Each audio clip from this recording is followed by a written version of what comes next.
Hello everyone, welcome to VIPIS academy. So మన current affair 365 ఇనిషియేటివ్లో భాగంగా ఇంకొక topic. So history current affairs నుంచి ఒక టాపిక్, రాజా రామ్మోహన్ రాయ్. అగైన్ మళ్ళీ మీకు ఒక డౌట్ రావచ్చు, రాజా రామ్మోహన్ రాయ్ గురించి మనకు ఆల్రెడీ స్టాటిక్ పోర్షన్లో నేర్చుకుంటాం కదా, కరెంట్ అఫైర్స్లో ఎందుకని? ఆల్రెడీ ఇంతకుముందు అల్లూరి సీతారామరాజు గురించి టాపిక్లో నేను మీకు చెప్పడం జరిగింది. ఏంటి, ఎవరిదన్నా 100th యానివర్సరీ కానీ, 125th బర్త్ యానివర్సరీ కానీ, 200 కానీ, 250 కానీ ఇట్లా బర్త్ యానివర్సరీ కనుక ఉంటే వాటిపైన మనకి ప్రిలిమ్స్లో క్వశ్చన్స్ రావడానికి ఆస్కారం చాలా ఎక్కువ ఉంటుంది. సో రీసెంట్గా మనకి రాజా రామ్మోహన్ రాయ్ యొక్క 250th బర్త్ యానివర్సరీ అనేది సెలబ్రేట్ చేయడం జరిగింది. సో దట్స్ వై ఇది మనకి కరెంట్ అఫైర్స్లో ఇప్పుడు important topic. Okay, now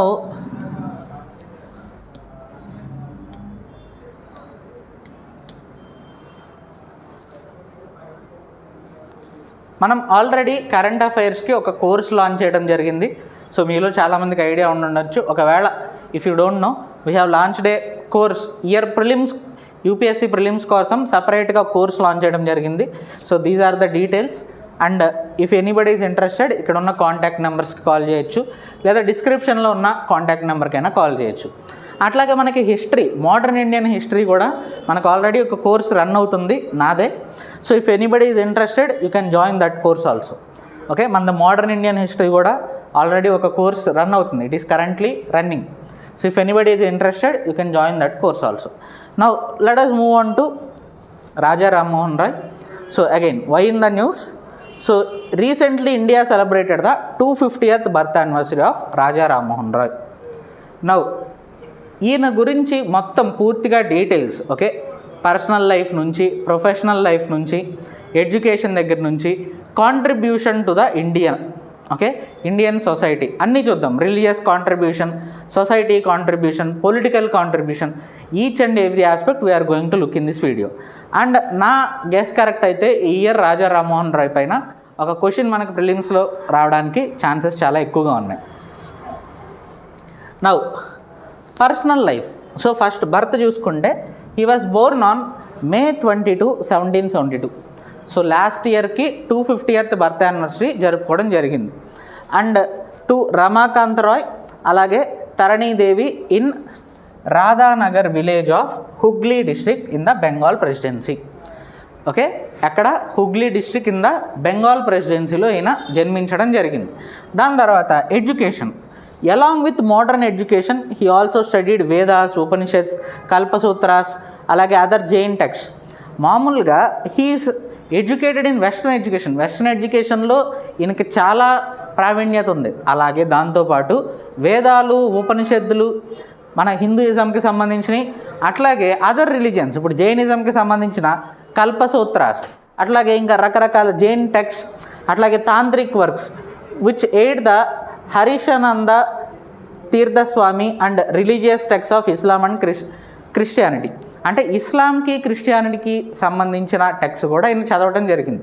so చిన్నప్పటి నుంచే ఆయన బైబిల్ కానీ, అట్లాగే ఖురాన్ కానీ, అట్లాగే హిందూయిజంకి సంబంధించిన వేదాలు, ఉపనిషత్తులు అన్నీ చదవడం వల్ల ఒక రేషనల్ థింకర్గా ఈయన ఎవాల్వ్ అవ్వడం జరిగింది. వెస్ట్రన్ ఎడ్యుకేషన్ వల్ల రేషనల్ థింకింగ్, అట్లాగే మల్టిపుల్ రిలీజియస్ టెక్స్ట్ చదవడం వల్ల వాటన్నిటిలో ఉన్నది అర్థం చేసుకుని అన్ని రిలీజియస్ని కనెక్ట్ చేసి ఓకే, గాడ్ ఈజ్ వన్ అనేది ఈయన చెప్పడం జరిగింది. అట్లాగే సోషల్ రిఫార్మ్స్ చేసేటప్పుడు కూడా he has extensively used religious texts. Okay, మనకి సోషల్ రిఫార్మ్స్లో కూడా ఈ రిలీజియస్ టెక్స్ట్ ఆధారంగా ఓకే వాటిని బేస్ చేసుకుని ఈయన రిఫార్మ్స్ అనేది చేయడం జరిగింది. Similarly he's a పాలీగాట్. పాలీగాట్ అంటే మల్టిపుల్ లాంగ్వేజెస్ రావటం, ఓకే, మాట్లాడటం అలాగే రాయటం కూడా. Okay, he is actually known, he knew Bengali, okay, అది మదర్ టంగ్. అట్లాగే పర్షియన్లో అయిన బుక్స్ కూడా రాయటం జరిగింది. అలాగే Arabic, Sanskrit, English. So multiple లాంగ్వేజెస్లో చదవటం, రాయటం వచ్చిన వ్యక్తి. Okay, very talented. అలాగే కెరియర్ చూసుకున్నట్లయితే entered East India Company as a clerk and later was promoted to the post of Diwan. So East India కంపెనీలో ఇనీషియల్గా క్లర్క్ నుంచి తర్వాత దీవాన్ పోస్ట్ వరకు కూడా ఎదగడం జరిగింది. Similarly death, he died of meningitis in 1833 while residing in Bristol in England. So ఇంగ్లాండ్లో Bristol అనే టౌన్లో ఈయన చనిపోవడం జరిగింది. Okay, in the year 1833. Now, moving on, various designations to Raja Rammohan Roy. అంటే రాజా రామ్మోహన్ రాయ్కి ఉన్న రకరకాల టైటిల్స్. ఈ రాజా అనే టైటిల్ అసలు ఎవరు ఇచ్చారు ఫస్ట్ మనం చూసుకుంటే, the title Raja was bestowed upon by the Mughal emperor Akbar II. Okay, Akbar I కాదు, okay, Akbar II in the year 1831లో ఈ రాజా అనే టైటిల్ ఇవ్వడం జరిగింది. Okay, that why he is called as Raja Rammohan Roy. అట్లాగే గోపాలకృష్ణ గోఖలే, ఆయన ఫాదర్ ఆఫ్ మోడర్న్ ఇండియా అని పిలవడం జరిగింది రాజా రామ్మోహన్ రాయ్ని. Similarly Rabindranath Tagore called him as Bharat Pathik. Okay, so ఈ కొన్ని టైటిల్స్ అన్నట్టు రాజా రామ్మోహన్ రాయ్కి. అట్లాగే వాట్ ఆర్ ద కాంట్రిబ్యూషన్స్, ఈయన యొక్క contribution okay in various fields. Religious contribution ఏంటి, సొసైటల్ కాంట్రిబ్యూషన్స్ ఏంటి, ఇట్లా మల్టిపుల్ థింగ్స్ మనం చూద్దాం. సో ఫస్ట్ మనం చూసుకున్నట్లయితే రిలీజియస్ రిఫార్మ్స్లో ఏం కాంట్రిబ్యూషన్ ఉంది. So Raja Rammohan Roy first published work of Tuhfat ul Muwahhidin, okay, a gift to the deists, published in 1803, exposed irrational religious beliefs. So ఏదైతే రిలీజియస్ బిలీఫ్స్ ఇర్రేషనల్గా ఉంటాయో, అంటే మరి మూఢనమ్మకాల్లాగా ఉంటాయో, వాటన్నిటికీ అగైనెస్ట్గా ఇది రాయటం జరిగిందనమాట. And corrupt practices of Hindus as the belief in revelations, prophets, miracles etcetera. So miracles జరగడం, సో ఇట్లాంటి వాటన్నిటికీ అగైనెస్ట్గా ఈయన ఈ బుక్ అనేది రాయడం జరిగింది. అట్లాగే 1814లో he founded Atmiya Sabha in Calcutta. ఇదే తర్వాత మనకి బ్రహ్మో సమాజ్గా ఎదుగుతుంది. సో ఫస్ట్ 1814లో he founded Atmiya Sabha in Calcutta to campaign against idolatry, అంటే విగ్రహ ఆరాధన అగైనెస్ట్గా ఇది స్థాపించడం జరిగింది.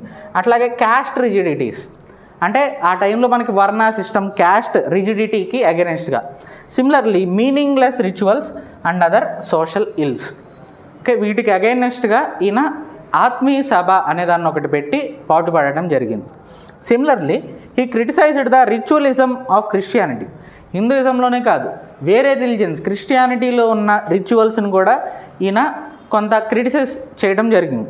అట్లాగే rejected Christ as the incarnation of God, అంటే క్రైస్ట్ యాజ్ అ అవతారం, ఓకే, భగవంతుని యొక్క అవతారం అనే దాన్ని రిజెక్ట్ కూడా చేయడం జరిగింది. అలాగే in the precepts of Jesus 1820 he tried to separate the moral and philosophical message of New Testament. ఈ న్యూ టెస్టిమెంట్ అనేది మనకి బైబిల్ కన్నా ముందు క్రిస్టియన్స్ ఫాలో అయ్యేది. సో పర్స్పెక్ట్స్ ఆఫ్ జీసస్ అనేది ఈయన రాసిన అగైన్ ఒక బుక్ అనమాట, గుర్తుంచుకోండి, in the year 1820, which he praised from its miracle stories. Okay, so Christianity పైన కూడా కొంత క్రిటిసిజం అనేది చేయడం జరిగింది, దానికి సంబంధించి ఒక బుక్ కూడా రాయటం జరిగింది. ఇది రిలీజియస్ సంబంధించిన రిఫార్మ్స్. నెక్స్ట్ సోషల్ రిఫార్మ్స్ చూసుకున్నట్లయితే Raja Rammohan Roy conceived reformist religious associations and instruments of social and political transformation. So social reforms కోసం ఈయన మల్టిపుల్ ఆర్గనైజేషన్ స్టార్ట్ చేయడం జరిగింది, స్టార్టింగ్ విత్ ఆత్మీయ Sabha in 1814, later Calcutta utilitarian association in 1821, దాని తర్వాత బ్రహ్మో సభ in 1828, which later became Brahmo Samaj. ఇది ఏ ఇయర్లో అనేది కూడా మనకి important. Brahmo Sabha in the year 1828, ఆత్మీయ సభ 1814. ఓకే, అది కూడా గుర్తుంచుకోండి. ఈ క్రోనాలజీ కూడా ఇంపార్టెంట్ మనకి, దేని తర్వాత ఏది వచ్చింది అనేది. అలాగే he campaigned against the caste system, untouchability, superstitions and use of intoxicants. Okay, ఆ టైంలో గాంజా లాంటివి వాటికి కూడా అగైనెస్ట్గా అయినా కొంత వర్క్ చేయడం జరిగింది. Similarly he was well known for pioneering thought and action on the emancipation of women, అంటే ఉమెన్ యొక్క రైట్స్ కోసం చాలా కృషి చేయడం జరిగింది. అట్లాగే especially on the abolition of sati, మనందరం మెయిన్గా గుర్తించేది ఫర్ అబాలిషన్ ఆఫ్ సతీ, దీనికోసం ఆయన చాలా పాటుపడటం జరిగింది. అట్లాగే విడో రీమ్యారేజెస్ కోసం కూడా. విడో రీమ్యారేజ్ మెయిన్గా ఈశ్వర్ చంద్ర విద్యాసాగర్ గురించి మనం మాట్లాడదాం, బట్ ఆయనతో పాటు ఈయన కూడా విడో రీమ్యారేజ్ కోసం కొంత కృషి అనేది చేయడం జరిగింది అన్నట్లు. అలాగే he attacked child marriage, illiteracy of women and degraded state of widows and demanded the right of inheritance and property for women also. సో మెన్కే కాదు, ఉమెన్కి కూడా వారసత్వంగా ఆస్తులు రావాలి, ఓకే, ప్రాపర్టీ వాళ్ళకు కూడా రావాలి అనే దానికోసం ఈయన కొంత పాటుపడటం అయితే జరిగింది. ఇవి మనకి social reforms. Next educational reforms చూసుకున్నట్లయితే Roy did much to disseminate the benefits of modern education. So modern education ఏదైతే ఉందో దాని బెనిఫిట్స్ మన ఇండియన్స్కి అందాలి అనే ఉద్దేశంతో ఈయన చాలా కృషి చేయడం జరిగింది.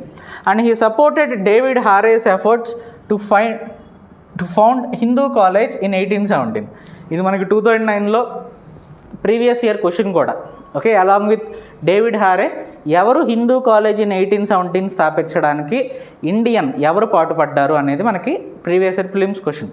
Raja Rammohan Roy. While Roy's English school taught mechanisms and Voltaire's philosophy. So ఈయన రకరకాల ఫిలాసఫీస్లో కూడా దిట్ట అన్నట్లు అనమాట. Similarly in 1825 he established Vedanta college, again very important, where courses in both Indian learning and western social and physical sciences were offered. అంటే western ఎడ్యుకేషన్తో పాటు ఇండియన్ ఎడ్యుకేషన్ కూడా మిక్స్ చేసి అక్కడ మనకి అందించేవాళ్ళు అనమాట వేదాంత కాలేజ్లో. ఓకే, సో ఇది ఎడ్యుకేషనల్ రిఫార్మ్స్కి సంబంధించి. Next economic and political reforms మనం చూసుకున్నట్లయితే సివిల్ లిబర్టీస్ కోసం ఈయన చాలా పాటుపడడం జరిగింది. అలాగే ప్రెస్ ఫ్రీడమ్ కోసం he has done many things. So through his writings and activities he supported the movement for free press in India. అలానే taxation reforms. సో ఎకనామిక్ రిఫార్మ్స్లో especially oppressive practices of Bengali zamindars పైన ఈయన పాటుపడటం కూడా జరిగింది. వాళ్ళకి అగైనెస్ట్గా పోరాటం కూడా చేయడం జరిగింది. Similarly administrative reforms he demanded for Indianization of superior services.